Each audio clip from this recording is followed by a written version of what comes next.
This is a podcast which does not shy away from difficult and vulnerable topics. The content is of an adult nature and we do swear at times.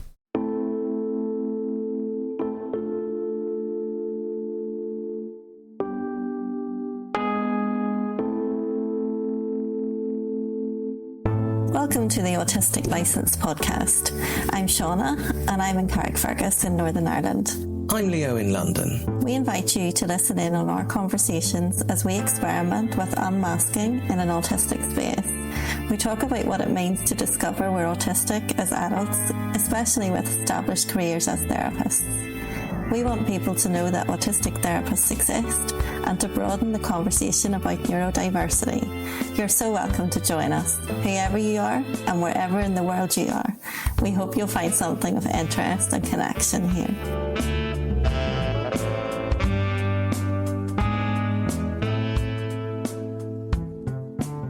What's our kicking off point?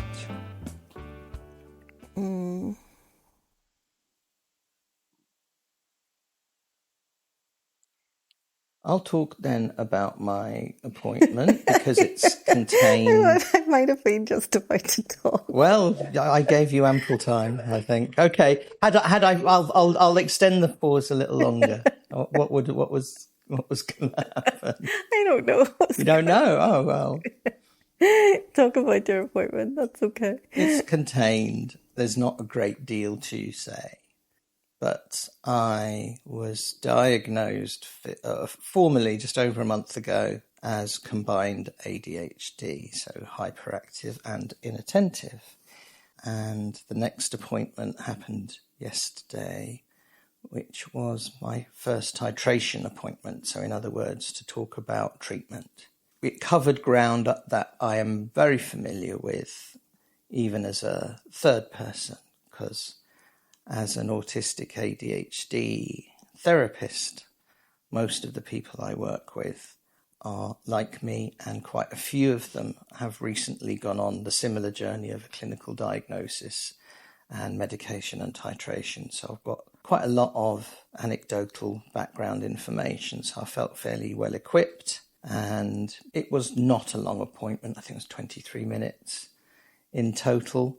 And the outcome of that is that I will be starting on methylphenidate, which the most common brand name that people will be familiar with is Ritalin, on a low test dose for 2 weeks, probably starting in a few days' time, to check out what side effects might kick in and what's tolerable, etc. After 2 weeks, that gets doubled to a dose that might start to actually be effective in terms of treating symptoms, if we're going to look at it that way. And then I'll have another appointment 2 weeks after that. So I'll have 2 weeks on one dose, 2 weeks on a double dose, then a titration appointment again to decide on next dose. It was all online. The psychiatrist I'm working with is part of an online practice. And so I met him over telehealth, and the medication will be mailed to me, so it's all remote and easy. And I'm interested, I am excited, I suppose, because again, anecdotally, I have some nice positive outcomes to look at and hope for myself. I have a little pile of books on my desk at home that'll be like my test concentration exercises, to see how into a book I can get. Yeah. That's my episode of ADHD update.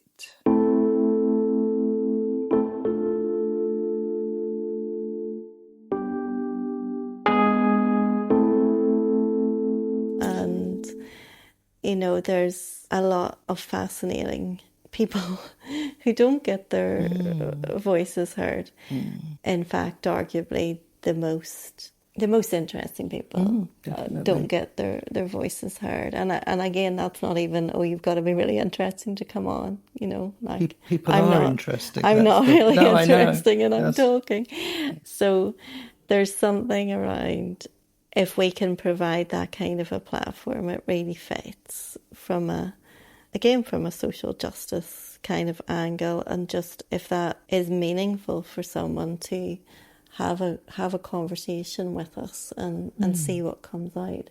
And I think that's what I was saying to you as well, that I get stressed about the idea of interviewing somebody, because that brings up me having to be prepared and know things about them, showcase them, make them sound good. It just puts so much pressure on, or maybe I'll feel not good enough with them. Whereas I don't have any concerns about talking to somebody for the first time. I do it, you know, I build relationships for a living in that kind of way. And I'm not interviewing them, I'm drawing them out and relating to them in a human way. And I mean, maybe that's the best way to do interviews, and I've just got a stumbling block over the idea of interviewing somebody. But there's just something that's really attractive about having conversations with people and seeing where it goes, because that's just exactly what we do.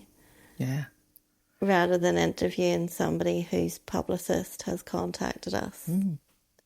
I think there is scope to have those, as you say, to have those kinds of conversations with everybody, even those who have publicists. If they are open to that, I would definitely do that. That one of the differences in our backgrounds is that my first career was as a journalist. So I am used to interviewing people. I haven't done it for a long time, but I can do that. And I agree with you that definitely the best way for that to be is conversational. But something you said also about giving people a platform, and I rankled a little bit then. And then you started talking about conversations, which addressed my rankle. Is that a word? What was your rankle? Well, so if we say, as we kind of just did, we would like other people to have a platform or share our platform, who's that maybe going to encourage to contact us? Well, people with something specific to say or promote or something like that. And that's fine, actually. I don't mind that, because there is underrepresentation of all kinds in all kinds of media, and we're a tiny speck in that world, but we can do something there. But who will it put off? It will put off people who don't feel that they have something specific to say. And they're really the people that I would most enjoy talking to. So another way to put that as well, not instead of, is to think about what we get from talking to each other as two autistic people, the reason that we do this, and we do this a lot, and that we've done probably best part of 100 hours of recorded conversations over a couple of years, is that it's a rare thing to be able to have that kind of connection as an autistic person with another autistic person. And it's what we see in our work a lot. It's the thing that moves me equally strongly every single time it happens, when I get to work with somebody who hasn't had an adult conversation with another autistic adult before. And it's the first time that they've ever felt seen and regulated, and it's so powerfully moving, and it'll never go away. That is what somebody also might get from making contact with us and having a conversation. It may be some of those people will not have had that before. Maybe online, you know. Maybe it's one of the things that's part of the feedback that we often get, that our podcast is about our relationship and about how we speak to each other more than the content itself, and that I know there are people who look forward to listening to us for that reason. And if you don't have that in your life, and most autistic people, I would wager, do not, I would love that if that was me. And if we can also then expand that into some other actual people, sharing our actual conversations, with the proviso that it gets put out as a podcast so that other people can enjoy it as well. Well, yeah, it's an expansion of what we do in the podcast, which already I think we both consider it to be an expansion of what we do in our practices. Our practices are very limited. You and I, in our individual practices, have absolute limits on how many people we can see in a week. And that's not scalable as individuals, at least. So when we do this, no matter how many people we speak to, that is a substantial increase on how many we get to actually see. And it's not the same thing. It's not therapeutic in the same way. I mean, I have no doubt that it has therapeutic value because I'm told this. So that's another expansion, isn't it, into connection, autistic connection and validation and comfort that we would get from, I mean, it'd be, it's three-way. There's you and me and the other person or people, however many. We all get that. It's not just a one-way offering in one direction. Yeah. I think that it's good to put that on. I think I was common to it when I said it's not about being interested in a traditional way. And that's why I said, because I'm not really interested. Because sometimes I do get that a part of me that says to you, we can't put that out, it's just really boring and dull. And then you do say, well, but that is what people, it's not about the content. It's really not. And that then would really help the kinds of people that I would love to talk to, that they don't have to bring content that they think is, stereotypically interesting. Because it's just fascinating to relate to another person, no matter what it's about. But those are the people that I would love to somehow find and somehow match up with. And if that's you and you're listening to us and your heart's beating or any other manifestation is going on in your body that says, could this possibly be me? Then take that as a yes, and send an email, autisticlicense@gmail.com, and, let us know that we are looking for you. If you're famous, maybe don't just yet contact us. I don't think we've got any famous people listening to us. There might be famous people who know who we are via the Facebook page, but I don't think that anyone would actually be listening. So we're putting this call out on the podcast. We're not putting this on our Facebook or anything. Right. This is a request for actual listeners to contact us directly if you would like to meet with us, do a recording and see what emerges. And let me just expand the phrase meet with, because we usually do our recordings online because we live several hundred miles apart. We're not today, but we often do. So that counts for everybody else as well. It doesn't matter where you are. The meet will probably be online. It will almost definitely be online. Yeah. I don't think we've got any listeners in Northern Ireland. So, it can't, even if it was a time that you could manage to be over here, I don't think that there would be very many people that would want to meet with us. So yes, I was taking it as read that it would be online. And then the other thing that we wanted to talk about. Well, I was going to seek then. Yes, go on. No, that's okay. Well, just that out of that, actually, one can imagine a group forming. Potentially, that could be one of the sources of connection with people who end up in a group of past contributors to the podcast. Because it's something that we both would really love to do, to have an online connection group of autistic adults to meet and connect and do similar things that we were talking about through the podcast, but not on the podcast. Just in a group of half a dozen or so autistic adults who will get whatever benefits emerge from connecting, again, in ways that a lot of autistic adults don't have the opportunity to do.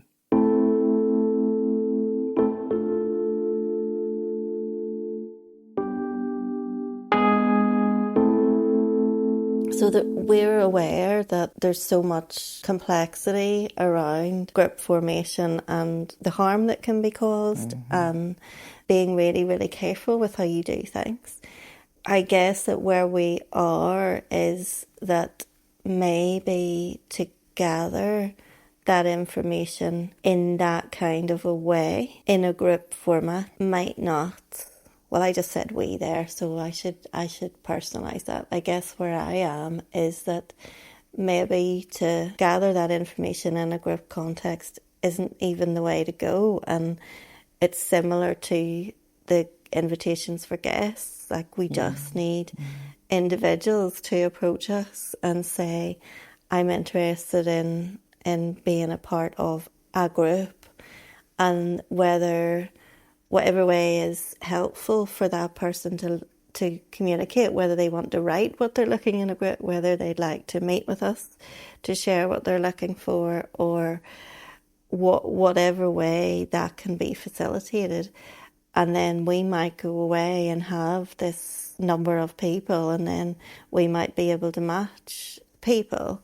It's a very longer term potential plan, and obviously there's, some fluidity in it, and there's a lot of time and spoons involved in it. But maybe it wasn't realistic to just say, come to a pilot and let us know what you think. Yep, you can say we for all of that. It brings up another issue that we wondered if was a barrier for people, because we put a fee on the group. And there will be people out there who believe that we should do everything for free. Yeah. So, yes, and I think there's always that's a tension in any of this. That when it feels like you want to do something, but obviously in order to do it, it's going to take time away from other things. So we do that. Arguably, that takes an hour of each of our time when we could be seeing a client. So there's an instant loss for us to facilitate those conversations in that sense. And being autistic, we have limited spoons. So it's a tricky one to manage when you want to do a project and you want to do a project well. So maybe I'm answering my own question in the sense that maybe a group format isn't ideal, but maybe the reason we came up with it in the first place was because it felt like it was a way for us to offer something that people would get out of, even on a one-off basis, and also inform what we might offer next. That's right. And because I do have conversations with autistic adults in my practice who do say, I just wish I could make contact with somebody like me. There's a real need for that kind of connection. Again, as I always say, I'm massively fortunate and privileged enough to have that through my work and through knowing you. And that need is very well met for me, but I think that's really unusual. Particularly with the concept of, as we both are late diagnosed autistic adults, diagnosed or self-diagnosed as adults, because then by definition we haven't had any of that contact or recognition or visibility. We've been missed. And the hunger to connect, once you realise that, is huge, I think. Yeah. If anybody out there has any ideas about what we should do about this, please let us know. We genuinely can see the need, and we would like to be able to plug the gap in some way. And we are qualified therapists with limited spoons, therefore there will be a charge if we facilitate groups, because they will be run professionally, and we will invest in supervision and consultation around that. That's right. That's right.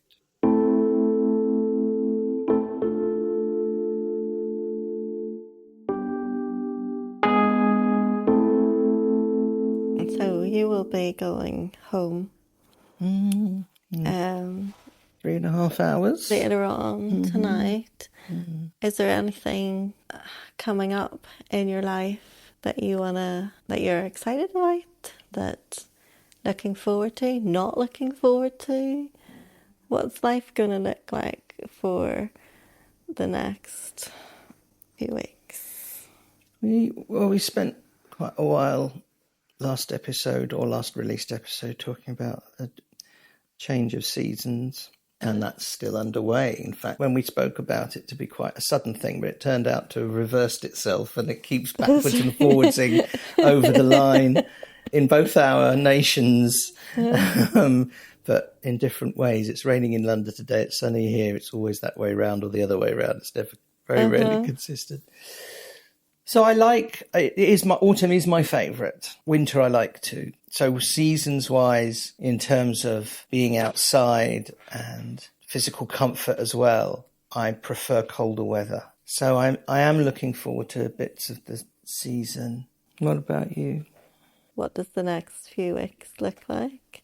Well, I'm well and truly in autumn mode, and that for me usually means lots of projects, lots of ideas, wanting to do all the training courses. It usually means there's a increase of stress around parenting and again school demands, especially the kind of the further on in education that you go. So this is a year when there's a lot of academic demands on my daughter. So, there's going to be juggling and managing and keeping a careful eye on things like that. And it's also a time when I find that many people, and part of it is they're in a similar rhythm to me, part of it because they're in my practice, where we haven't seen each other a lot over the summer, and now we're getting into things, and this is a steady, prolonged run of consistent weekly therapy when people will often dive into some very difficult stuff, and it can feel like that. I think it's maybe when I look over the course of my years and how that goes seasonally, the trickiest stuff almost always is around at this kind of time, and then the lead up to Christmas as well. So I'm anticipating a bit of that as well. There's a big focus in our house at the minute on Halloween, because we shall be going to Derry in only like 2 weeks from now, so it's really, really soon. That's the half-term week, and Derry is actually, the Halloween festival in Derry is actually the biggest one in Europe. So it's massive. The whole city gets taken over, and Lana and I shall be dressed up, roaming the streets of Derry. There's a lot of excitement and a little bit of tension as well, because Lana needs to find the perfect outfits, and it's just not possible to find the perfect outfits. So I am currently getting a lot of links to vintage costumes that need to be gone through and things like that. I also, at this time of year, start to get some trepidation, because I struggle in November, December with what is probably seasonal affective disorder. I've been through it since my teens, and have one of those Lumi lamp things, which does really, really help if I shine it on myself for half an hour every day. That does really help when it's not a bright day. And who knows, there might be lots and lots of other reasons why this time of year does that to me. It's just a heavy kind of weightedness. I'll describe it more probably when I'm in it, because it's always at this time a bit like, yeah, that's coming, but I can't really describe what it'll be like. I need to revisit what I said, because of course what I said was, well, there's nothing in particular, but I'll be medicated in a couple of weeks, and I expect that might well change what you're doing. I might be fired up to take up all kinds of things that I've had on the shelf for years or decades. Yeah. Start being more productive with music, particularly. It's one thing I'm hoping for, I think. That would be really nice. A bit more motivated in that area. I think that would be wonderful if that happened. even if it's placebo, I'm What does that expecting it. mean? Sugar pills, that they don't actually do anything, but because you believe they do, they have an effect. Oh, yeah, well, okay. Yeah, If I tell myself, if I believe that kind of change in concentration and maybe energy will motivate me to make music, then maybe it just will. Do you never think about joining a wee band? I've been in so many bands. It's such a pain. I wouldn't mind if it was very occasional and mostly gigs and not rehearsals, but turning up to rehearsals every week, especially if you're a drummer. Oh my God, I don't know how I did it. Carrying an entire drum kit around in my little car, setting up in a crappy rehearsal studio, freezing my nuts off for 4 hours, putting it back in, going home, unpacking, working the next day. Ugh. At one point in the mid-90s, I was in 6 bands at the same time. There weren't enough drummers around, and I was rehearsing or performing with somebody every single day. I was having to schedule in showers into my diary so that I'd be in the right place at the right time to have a shower. Barely sleeping. It was... That's insane. awful. Yeah, it was totally insane. Yeah. Didn't go on for that long, but that was the peak of it. About 96, I will say. Yes, I would love to play with other people, definitely. But it can't be in that kind of committed way. I just do not have the time to do that. Yeah. And you said, the gigs and not the rehearsals, but obviously to be good playing together, you have to have some rehearsal time.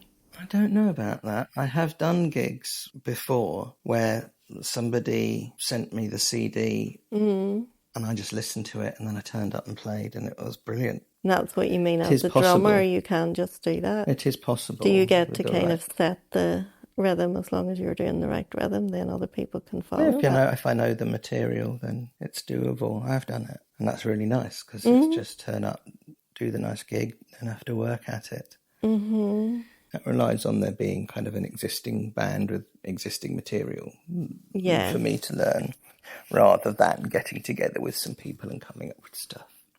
Yeah, that would be which I have also done in other bands. If I were able to tap into existing and ex-clients, there is a very, very good band to be put together there. Yeah. I've had a lot of very talented musicians in my practice. Do you know what? I've had a few musicians in my practice. I work a lot with creative process and people struggling with that, and that's quite a part of my work. And I think if that were allowed, if we didn't have that boundary, I could put together probably a really, really very good band. However, it's not. It's a question, though, that we could dare to ask, because it's the same as autistic community. There's times that we sit with people and we know that they would get on really well with the person, my 4 o'clock would get on really well with my 10 o'clock. Yes. Like, we know that, but because of the norms of therapy, that doesn't go anywhere and you wouldn't actually match these people up. But it's about community, and that does bring up this thing I often use as an illustration of we both got the luxury of living in well-populated areas, me in, you near a very big city, a capital city, in fact. And those boundary issues probably don't come up very often. And when they do, we have to manage them. But you go to Tristan da Cunha, the most isolated inhabited island in the world, where there's 200 odd people, and you can go there and work as a health professional. Now, you are going to know and be in everybody's lives. Yeah. They may well still want to see you as a therapist or as a social worker or whatever it is, and they're going to be your friends, and you're just going to have to navigate that. Otherwise, there's no... and it's kind of... and there are touches of that, I suppose, when we look at neurodivergence as a community. Yes. And the particular, because not everyone who's autistic does identity first language, thinks in terms of neurodivergent, it is a particular section of autistic people who are part of that community, and we come across each other every now and then. And rather than say, well, I can't do that, I'm afraid, there's such a dearth of, just in terms of thinking, in terms of therapy, if you want to work with an autistic therapist, it's tough. It's very difficult. Yes. There are not enough of us who are aware, out and available. And so it has to be a little bit different when, for example, somebody knows, a client knows somebody else who would really like to work with you and they recommend you.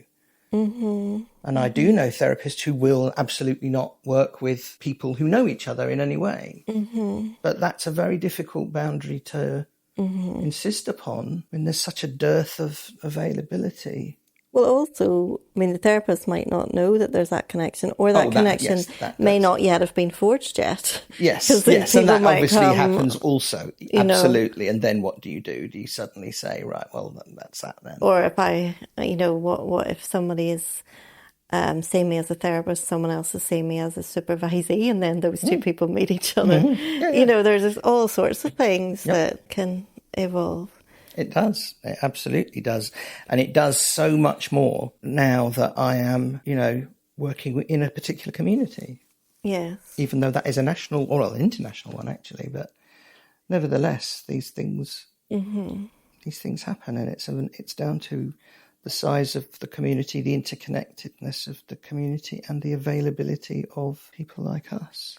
And the desirability for anonymity. Like, for some people, it's really important that they don't know anyone that, if I use me as an example, that I know. Mm-hmm. Whereas for other people, why would that matter? Because we've got a confidentiality contract anyway. Yes, yeah, exactly. So yes, and I think I'm a wee bit like that. Like, I don't get worried that someone is going to know someone and therefore breach my confidentiality. If I'm in a confidential relationship with them, then that's what I've got. So it depends. I suppose everybody's going to have their different comfort levels with it.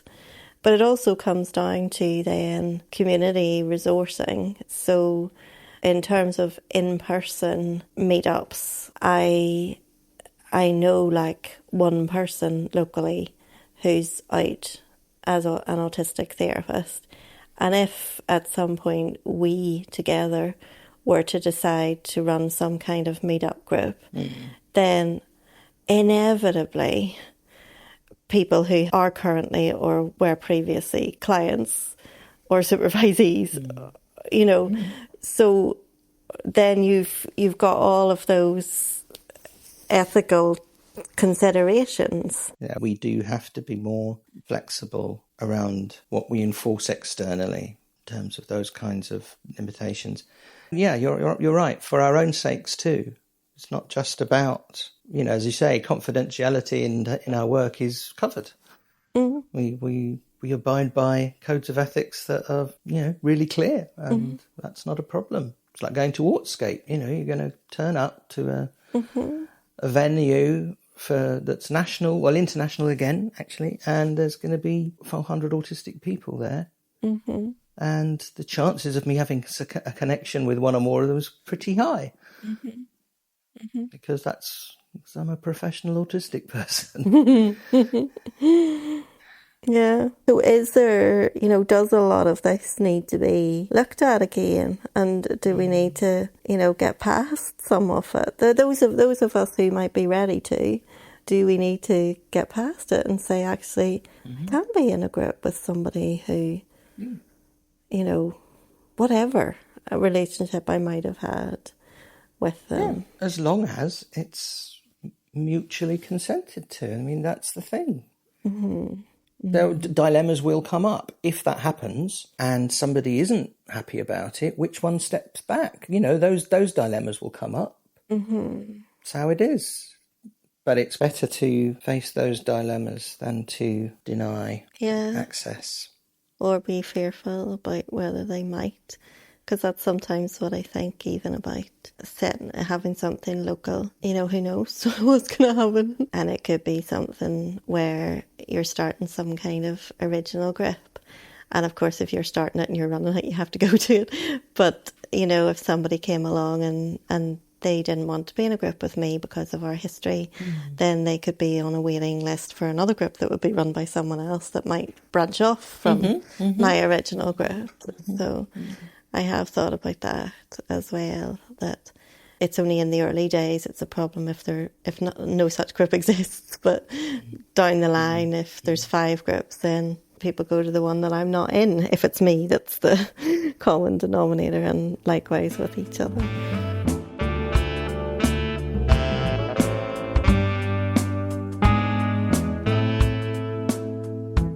Well, just before we go, I wanted to read a couple of comments that we've had about the podcast recently, which we both really appreciate. We love to hear from you.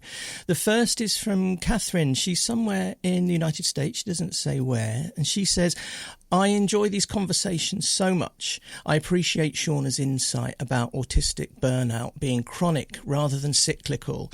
And I love your refusal to drive yourself by neurotypical standards. Publish on whatever schedule works for the two of you. I'll always be happy to listen or re-listen. They're just as good the second time. Thank you so much, Catherine. And that's a lovely acknowledgement of our autistic license to bring out these podcasts as and when we want to and can. And finally, one from Carrie. Carrie says, I'm really enjoying your podcasts. Both my husband and son are undiagnosed autistic, and this is giving me a gentle insight into how they feel and how I can better understand them. Thank you. That's a really lovely comment as well, because that's from somebody getting an insight into an autistic experience, which is one of the big reasons that we're here. So thank you, Catherine, and thank you, Carrie. And you can contact us via the form on our contact page at autisticlicense.com, or you can email us at autisticlicense@gmail.com. We may read your email out. If you prefer us not to, please explicitly say so in the email.